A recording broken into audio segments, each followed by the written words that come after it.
Assalamu alaikum and welcome back to the last segment of Youth Matters, where we are discussing gangs and guns and whether in fact it is right to use the term gangs when referring to delinquent youths who are operating in, say, criminal activities or things that they shouldn't do outside, of the legal system. Alhamdulillah, asko amra last segment maze amra discuss korran amra young bhai bonain je gangologe involved group hoya tan bad fote de zaira tan ekta khila amra ekta challenge kora jay. We have, we've spoken about a lot of the challenges and a lot of the involvement of our young people. The last part is looking at solutions. What can we do? What can we do to help them? Our parents who are watching this at home, you might be concerned thinking, is my child involved in this? What can I do? Where can I look? What could I do as a parent to at least try and prevent them going on to much more serious involvement in these groups? Abdul Rahim, before we move on to the preventative measures and what we can do, reports, you hear a lot about groups of different ethnic backgrounds having altercations between them, violence that erupts. Is it true to think that that is true? Or is it a makeup of mixed groups? So if you could shed some light on that. I'm not sure about lots, and I think circumstances are different in different parts of the country and different parts of the capital, but certainly it does happen where you will have young people that are united around and organised around maybe a shared sense of where they originally came from, sort of an ethnic identity or language. Those things do happen. Because not so long ago, there were reports that there were clashes between young boys from the Somalian community with the Bangladeshi community in Tower Hamlets. Yeah. As a youth worker, is that quite common? Is that happening? Not in a part of East London that I work in. It's not so common, but I live in Tower Hamlets, and that's always been an issue. I think really, again, we need to take it back to what is it that's playing out through these kind of conflicts. How have young people developed their sense of who they are, their identity, whether that be their Islamic identity, whether that be their identity as far as where they were originally born, or their parents or their ancestors, and how is that a healthy, complex appreciation of who they are? And if it's not that, is that a factor in the way that they are treating other young people from other backgrounds, and the violence that plays out thereafter? Sure. Okay. Sajib, in terms of, we've got a lot of parents who are watching this, we've got young people as well.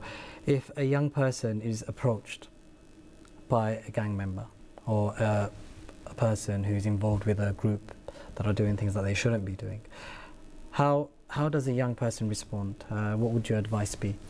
I mean, that is certainly a worry, for parents, for other people. But when it comes to that, when a young person is being approached or asked to do something that they know probably themselves is wrong, it really just comes down to being able to speak regularly to the child. As a parent, I'm saying, as a parent and as a teacher, speaking regularly to children, finding out if there are any issues there that could allow them to go into that kind of route. And other hotlines also, there's hotlines, there's preventative measures in schools. There's also a lot of awareness being raised about the dangers of gangs and what it could lead to. So those kind of provisions are already in place in schools, and we have regular sort of awareness kind of sessions on that. Al-Fida, do you feel enough is being done from a young person's perspective to try and educate young people not to join groups that might be involved in criminal activities?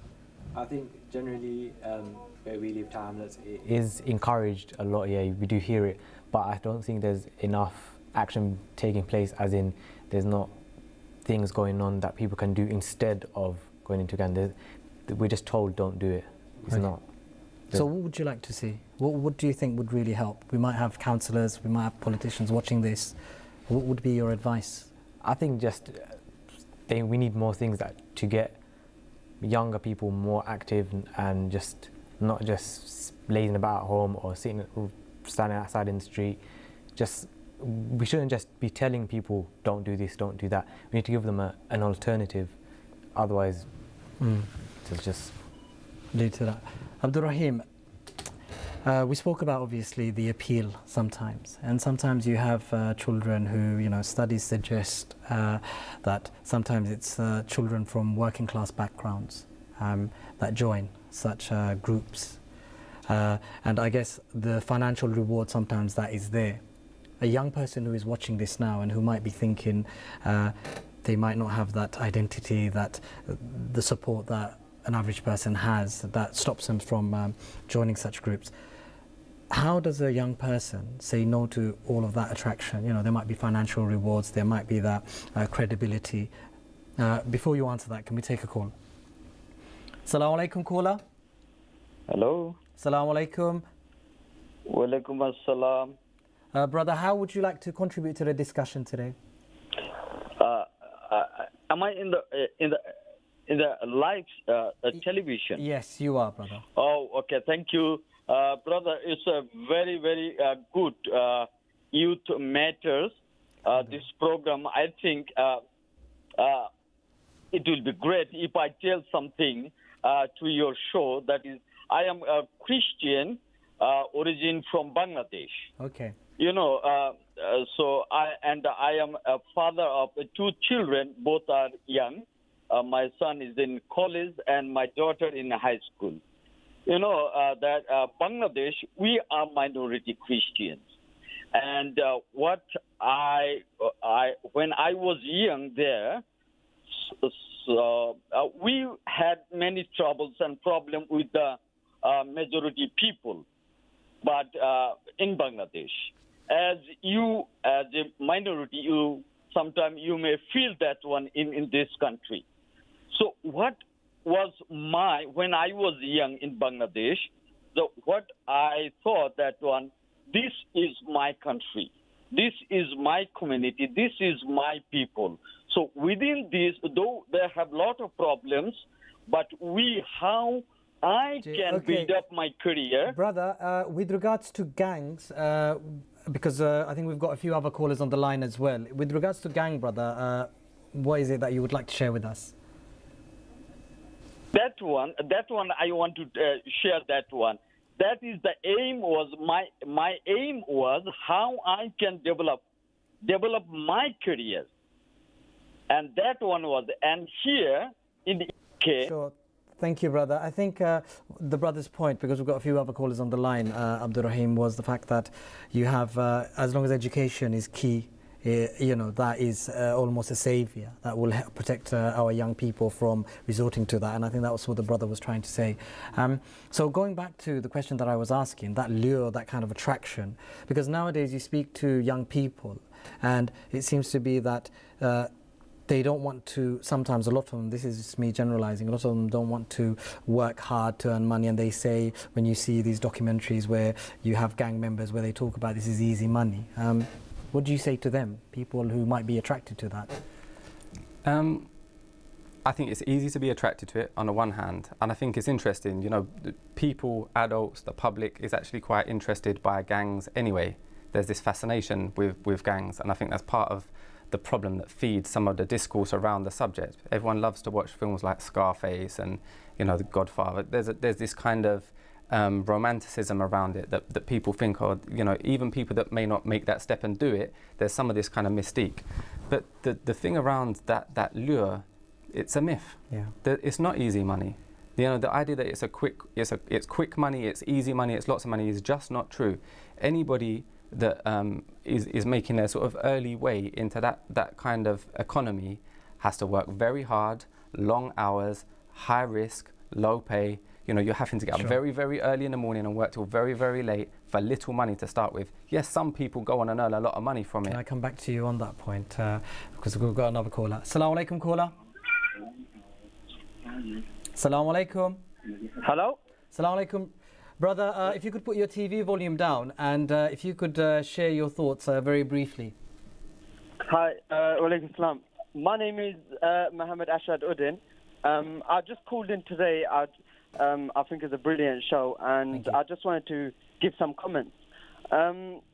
First of all, I know it's on gangs, and personally, I feel there's different type of gangs. Gangs isn't the right way to actually it's not the right term. I think earlier it was discussed by another caller that as humans we like having a group, a community, and it's not just youth. I think that's within the adults as well. We like having a group of friends, group of families, and we like socializing. Now, someone that hasn't got the skills to socialize and doesn't like socializing, there's something socially wrong with them. Sure. Now, with youth, they like to socialize, and when they socialize, when they're out going to the shops to eat, or when they're going to play football, or they're going somewhere to do something, they're more active, they're more loud, and I think when adults see that, they kind of get threatened, and that doesn't necessarily mean they are being antisocial. Okay, thank you, brother, for the call. Sajib, the brother talks about obviously gangs, and I think what we've covered as well.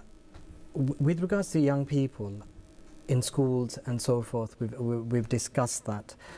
Why would, if someone knows that doing something might jeopardize their future success, because if someone is involved with a group that does crimes, that could jeopardize their future moving forward. Does that not, why is it that people are still moving towards joining teams and joining groups that take them to the wrong route? Yeah, I mean, first of all, I think the caller made a quite important point about social skills. If we're talking about antisocial behaviour and the term social, in terms of social skills, in terms of communicating, that's one of the measures we actually take in, a preventative measure we take in trying to keep kids away from that route of gangs, improving their social skills, being able to talk to people, communicate, and also share common interests. So if they have that with a group of people, then more than likely to avoid criminal activity. But okay. By not having social skills, low self-esteem, it allows them to be manipulated very easily. It's an interesting point. We've got another caller on the line. Assalamu alaikum, caller. Hello. Assalamu alaikum, brother. We've got, alhamdulillah, a lot of calls coming in. If you could briefly contribute to the discussion, what would you like to say? Sorry? What would you like to say very briefly, because we've got a lot of people calling in. Hello? Okay, that's fine. But Abdul Rahim, from what the callers are saying as well, we want to feel part of, there's nothing wrong with a group of friends going out, enjoying themselves, doing social things together. But where do we draw the line? There are groups that do things which, delinquent acts which can end up causing, criminal effects and so forth. When does it change from just going out with friends socially, and when does it end up becoming an act of criminality? That's a very good question, because increasingly what we see in social policy in this country is the criminalisation of fairly ordinary social behaviours. So things like spending time socially in your neighbourhood, outside, congregating with a larger number of people, or dressing in particular clothes, or using particular language, can identify you as being a criminal. Sure. Without you necessarily doing something that is traditionally understood as a crime. Okay, it's really interesting. We've got another caller on the line. Assalamu alaikum, caller. Hi, assalamu alaikum. Brother, how would you like to very briefly contribute to the discussion? First of all, I'd like to applaud for what Abdul Rahim has been saying. And basically, regarding my question, I would like to ask, regarding families and its active gangs, I'm a young person who's been involved with many different people of different backgrounds, and I've come across people of quite high intellect to quite low and deprived backgrounds as well. And they're both being of deprived backgrounds. But my question is, in Tower Hamlets, the gang like you're talking about is more young people are more easily misled in the sense that they will listen to certain artists, for example, and feel more influenced by them. But my question is like, do you think Tower Hamlets is bad as other boroughs, as high level of Bengalis do live there? Okay, thank you, brother, for the call. Abdul Rahim, what's your? How would you answer that? Alhamdulillah, I love Tower Hamlets. It's where I was born and bred. It's where I grew up. I think we've got an incredible community. I wouldn't live anywhere else in this country probably. So, you know, I don't think we. And I think Tower Hamlets needs to be given appreciation it has, and we've got, you know, wonderful young people that live here, trying to make a way in their lives as best they can, sure, in difficult circumstances. Sajib, there might be parents who are watching this and, you know, thinking, my son or my daughter, if they go out, is there a risk that if they go out with their friends, they might be doing things that they shouldn't be doing? Okay, and maybe watching this, they might think, is my son going out or my daughter going out just to socialize with friends, or are they getting up to stuff that they shouldn't do? So what reassurance can we give to our parents? How would, you know, parents know? What are the signs if they are doing stuff that they shouldn't do that might be criminal, or when is it just socializing with friends and it's very innocent? Yeah, I mean, it's definitely a concern. The first thing is to have a dialogue with your children, actually speak to them regularly, and you know, ask them how their day was, you know. And a parent will only know from their child if something is wrong. So having that conversation, they'll be able to pick up those kind of cues. So communication is key. Yeah, definitely. And in terms of, I mean, the area of Tower Hamlets, like I know in terms of from education perspective, it's one of the most improving boroughs in terms of results and aspiration of children. We're getting more and more kids competing with other boroughs in London, and that goes with all the investment that's been putting into schools in Tower Hamlets. So hopefully that has an impact in future as well. Al-Fida, in terms of your parents, do your parents worry that you're hanging around with people that you shouldn't do, or how do you give them that reassurance that they've got nothing to worry about? Well, personally, I think young people need to, like, as I said before, just stay active, do something else. Personally, I do Muay Thai. My two other friends that were here before were from Legends Muay Thai. Okay. And we just try and do something sport-related, like, so it keeps you disciplined and Keep focused. us, like mentally keeps you fresh and away from anything else. Thank you. We've got another call on the line. Assalamu alaikum. Oh, alaikum assalam. I was just thinking of one of the things you guys were discussing. It was about prevention of gang activities. Sorry, say that again, sister. You were talking about the section right now is prevention, right? Yes, that's correct. Of gang activities. Yes, go ahead, sister. What would you like to say about prevention? I just wanted to say, from my experience of working with like various gangs, and as you were saying, like how parents can be like quite worried about like who they can trust their kids to go out and stuff.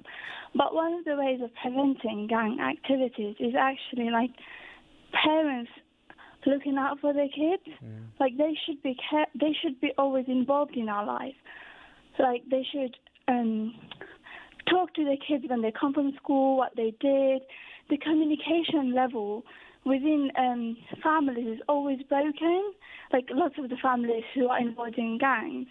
And that's one of the problems where parents all of a sudden they find out their kids doing something wrong or involved in an activity that they shouldn't be involved. I think the sister makes some very, very valid points about the key to communication, and we've had that. Now, Abdul Rahim, in summary, what are your last few words on this? How would you, our audience watching at home, our youth, our parents, what would be your advice to them, both stakeholders who are watching? I think we need to have a strong sense of how serious the issues are, not just necessarily regarding what we know we're talking about gangs, but the challenges facing our young people across the board. Things are very, very serious without being alarmist. That being said, if we're going to take it seriously, we need to qualify the issues, we need to understand them accurately. As far as the solutions, there's a broad range of solutions, and I would advocate anything that is systemic and thorough and structural, but there are things that we can do on a day-to-day basis that can work. And one of the most important things that I think our young brother has said is providing an alternative. And I would say a very strong alternative for young people is the Deen of Islam. So the Deen of Islam is obviously very comprehensive, and it is able to fulfill lots and lots of areas of young people's lives and give them structure and guidance across the board. Thank you. Al-Fida, what would you say, as your final words in terms of how someone might resort? You spoke about, taking part in recreational activities. What about focus on studying? Would you say if someone focuses on study, they're less likely to be involved with such delinquent acts? Yeah, academically, yeah, if you're in education, you're concentrating on something, but that's something that every single young person, but most are doing anyway.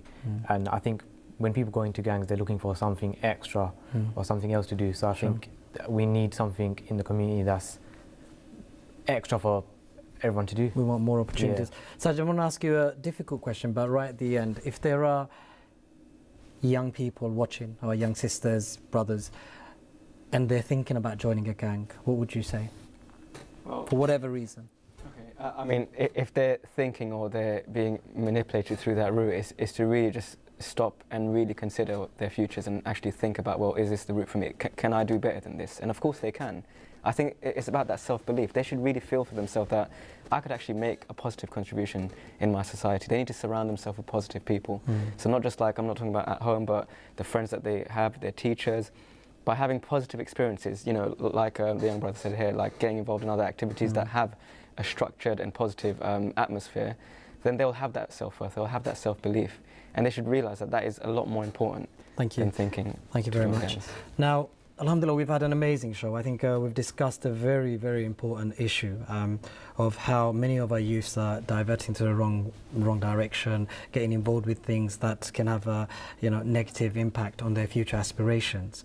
And I really do hope that it's helped our parents, just to get a better understanding of what the challenges are, the real challenges in our community, and also how to help your children. We spoke about communication. We had callers calling in. We've had our guests talk about the key being communication. Speak to your children. Ask them how their day's been. Get to know their friends. Ask their friends to come over, so that as well that their friends are the right type of people who will help them lead successful lives and not go into things that could jeopardize their future. Alhamdulillah, আমরা রাসকুর শোর মাঝে আমরা discuss করছি আমরা ভাই বোন and young ভাই বোন কতজন তান গ্রুপের মাঝে যাইন গ্রুপ গিয়া তান কত জিনিস করেন যেটা ইলিগাল হইতে পারে যেটা তান পড়ালেখা খাম পাওয়া ফিউচার প্রবলেম হইতে পারে আমরা খোলার আইনতেও হইছেন আমরা গেস্ট আইনতেও হইছেন কি হইলো আপনারা হুরতাইন তো লগে মাতোকা মাতিয়া জিকাওকা তারা দিন খিলা সেল পড়ালেখা খিলা যার তারা ফ্রেন্ড আইন খেখে তারা ফ্রেন্ড আইন তো হোক আপনারা গড়াই আপনার তারা মিলোকা মাতখতা করোকা জানোকা আপনারা হুরতাইন তো খা লগে তাকইন. So just to end, thank you for watching the show.